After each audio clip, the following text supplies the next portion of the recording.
ओम श्री विष्णवे नमः। प्रिय भक्तजनों, आप सभी को आषाढ़ पूर्णिमा और गुरु पूर्णिमा की हार्दिक शुभकामनाएं। आज हम इस वीडियो में आषाढ़ पूर्णिमा के शुभ अवसर पर श्री सत्यनारायण भगवान की कथा सुनेंगे। हमारे शास्त्रों में बताया गया है कि श्री सत्यनारायण व्रत कथा का पाठ करने से व्यक्ति को 1000 यज्ञ करने के बराबर पुण्य फल की प्राप्ति होती है।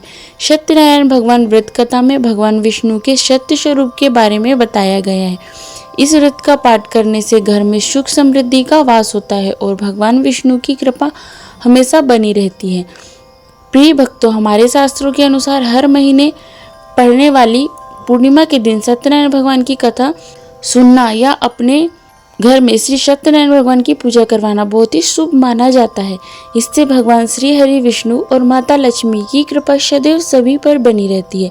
तो आज हम इस पूर्णिमा के अवसर पर श्री सत्यनारायण भगवान की संपूर्ण व्रत कथा सुनेंगे। तो आप सभी भक्तजन बड़ी ही श्रद्धा से, ध्यान पूर्वक और प्रसन्न चित्त मन से भगवान श्री हरि विष्णु जी के चरण कमलों का ध्यान करते हुए इस कथा को सुनिए। तो सभी प्रेम से बोलिए श्री सत्यनारायण भगवान की जय, सर्व देवी देवता की जय। एक बार नमसारण में तपस्या करते हुए शौनकादि ऋषियों ने सूत जी से पूछा कि जिसके करने से मनुष्य मनवांछित फल प्राप्त कर सकता है, ऐसा व्रत या तप कौन सा है। तब सूत जी ने कहा कि एक बार श्री नारद जी ने श्री विष्णु भगवान से ऐसा ही प्रश्न किया था। तब श्री विष्णु भगवान ने उनके सामने जिस व्रत का वर्णन किया था वही मैं आपसे कहता हूँ। प्राचीन काल में काशीपुरी में एक अति निर्धन और दरिद्र ब्राह्मण रहता था। वह भूख प्यास से व्याकुल हो भटकता फिरता था।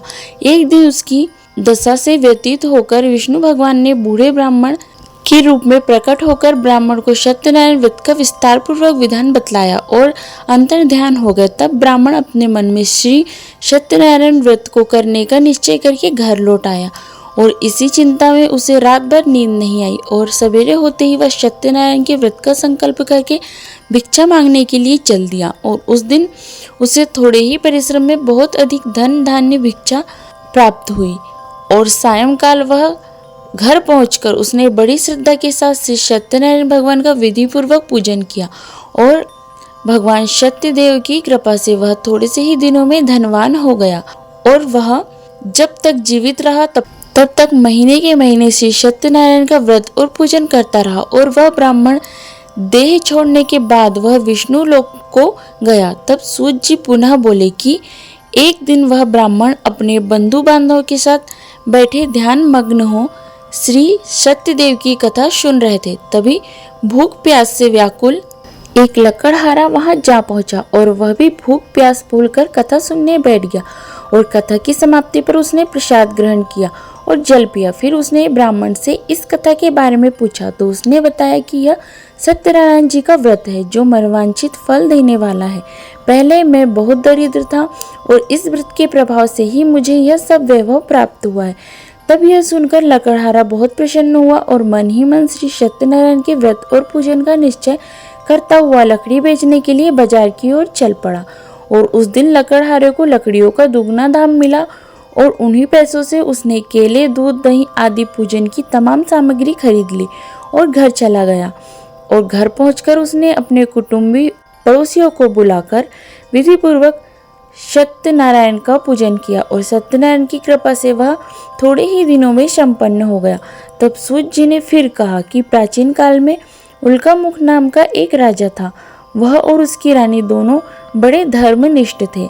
एक समय राजा रानी भद्रशिला नदी के किनारे श्री सत्यनारायण की कथा सुन रहे थे कि एक बनिया भी वहां आ पहुंचा। उसने रत्नों से भरी अपनी नौका को एक किनारे पर लगा दिया और स्वयं पूजा की जगह पर बैठ गया। और वहां का चमत्कार देख उसने राजा से इसके बारे में पूछा। तब राजा ने बताया कि हम विष्णु भगवान का पूजन कर रहे हैं और यह व्रत सभी मनोकामनाएं पूर्ण करने वाला है। तब राजा के ऐसे वचन सुन और प्रसाद पा बनिया अपने घर चला गया। और घर पहुंचकर उसने अपनी पत्नी से व्रत का सब वृत्तांत कहा और संकल्प किया कि मैं भी संतान होने पर यह व्रत करूंगा। और उसकी पत्नी का नाम लीलावती था और सत्यदेव की कृपा से वह कुछ ही दिनों बाद गर्भवती हो गई और 10 महीने पूरे होने पर उसने एक कन्या को जन्म दिया। कन्या का नाम कलावती रखा गया और वह चंद्रमा की कलाओं के समान नित्य प्रति बढ़ने लगी। एक दिन अवसर पाकर लीलावती ने अपने पति को सत्यदेव का व्रत करने की बात याद दिलाई तो उसने कहा कि मैं यह व्रत कन्या के विवाह के समय करूंगा। और यह कहकर बनिया अपने कारोबार में लग गया।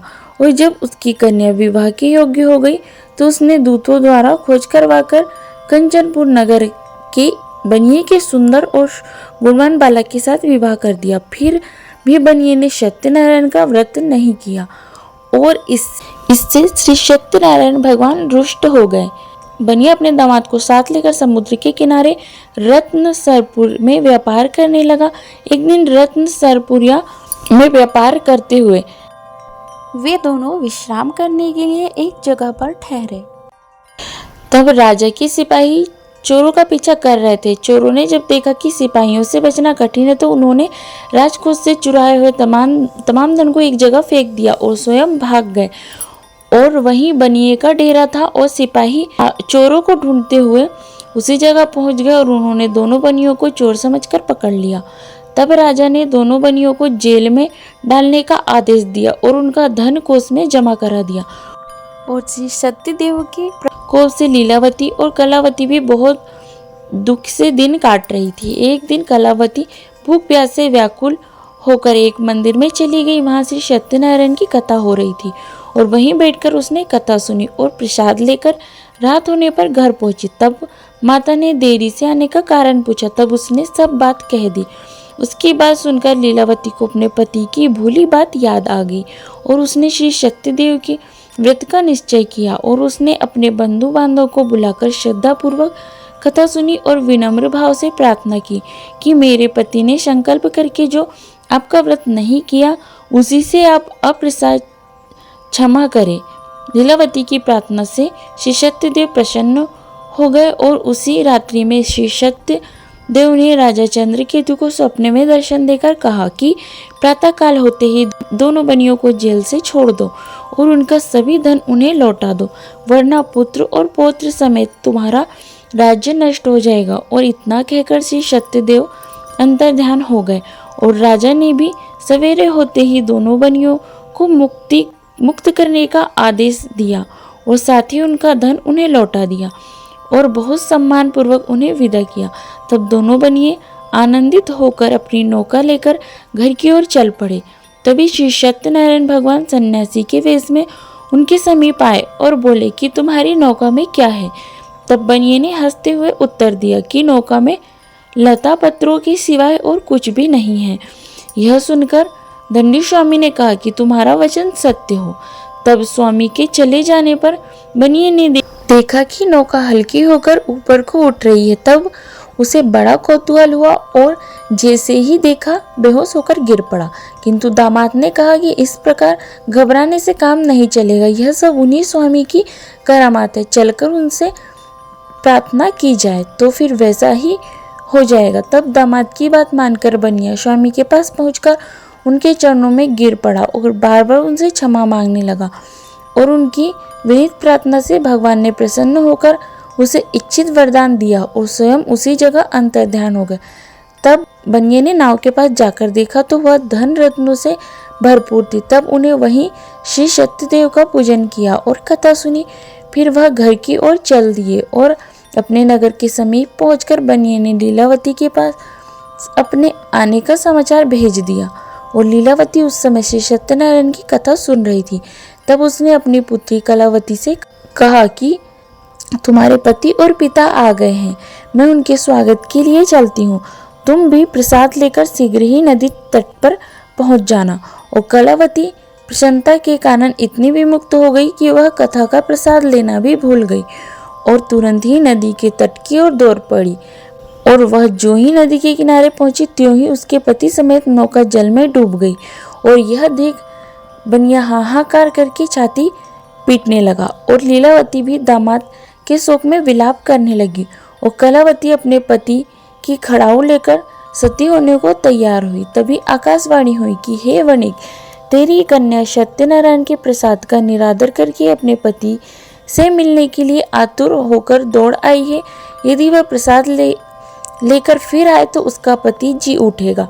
और यह सुनकर कलावती घर की ओर दौड़ पड़ी और श्री सत्यनारायण का प्रसाद लेकर नदी के किनारे आई तो क्या देखती है कि उसके पति समेत नौका जल पर तैर रही है। यह देख बनिया भी प्रसन्न हो गया और अपने घर पहुंच गया और वह जब तक जीवित रहा तब तक श्री सत्यदेव का व्रत करता तथा श्रद्धा पूर्वक कथा सुनता रहा। इसके पश्चात सूत जी बोले कि एक समय तुंगध्वज राजा शिकार खेलने के लिए वन में गया हुआ था। वहां उसने देखा कि एक बरगद के वृक्ष के नीचे बहुत से गोप ग्वाल इकट्ठे होकर के श्री सत्यनारायण की कथा सुन रहे हैं। तब राजा ने ना तो श्री सत्यनारायण भगवान को नमस्कार किया ना ही पूजन के पास गया। तब गोपगण राजा को देखकर स्वयं प्रसाद लेकर उसके पास आए और प्रसाद को राजा के सामने रख दिया, लेकिन राजा ने प्रसाद की कुछ परवाह ना की और महल की ओर चला गया। और राजद्वार पर पहुंचते ही राजा को मालूम हुआ कि उसके पुत्र पौत्र और धन धान संपत्ति सब नष्ट हो गए हैं। तब उसे वन की घटना स्मरण हो आई और उसने विचार किया कि श्री सत्यदेव के प्रसाद का निरादर करने के कारण ही मुझे यह दुख प्राप्त हुआ है। और यह सोचकर राजा पुनः वन में दौड़ गया और सब गोप ग्वालों के साथ मिलकर श्रद्धा और भक्ति के साथ श्री सत्यदेव का पूजन करके प्रसाद ग्रहण किया। और इसके बाद वह घर लौट आया तो उसके मृत पुत्र पौत्र आदि भी जी उठे और नष्ट हुई संपत्ति भी ज्यों की त्यों हो गई। तब से राजा जीवन भर समय समय पर श्री सत्यदेव का व्रत और पूजन करता रहा। हे श्री सत्यनारायण भगवान जी, इस कथा को कहते सुनते और हुकारा भरने पर सदैव अपनी कृपा बनाए रखना। तो बोलिए श्री सत्यनारायण भगवान की जय। तो प्रिय भक्तगणों, मैं उम्मीद करती हूँ कि आपको यह कथा पसंद आई होगी और अगर आपको वीडियो अच्छी लगी हो तो लाइक करें, ज़्यादा से ज़्यादा शेयर करें और कमेंट में सत्यनारायण भगवान की जय लिखना ना भूलें। और अगर आप चैनल पर पहली बार आए हैं तो चैनल को सब्सक्राइब करें। जय श्री राधे कृष्णा। धन्यवाद।